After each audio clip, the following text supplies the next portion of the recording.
In their commitment towards making the region drugs-free, on the 6th of March 2022, troops of the 193 Battalion of the BSF under Meghalaya Frontier, in a joint operation with Meghalaya Police, apprehended a person carrying 982 Yaba tablets.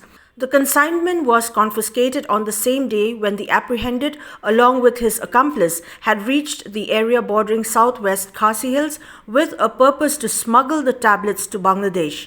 On observing their suspicious movement, the BSF acted promptly and nabbed one of them, while the other managed to escape into the thick vegetation. The apprehended, along with seized Yaba tablets, was handed over to police officials of the Borsara police outpost in southwest Khasi Hills district for further disposal.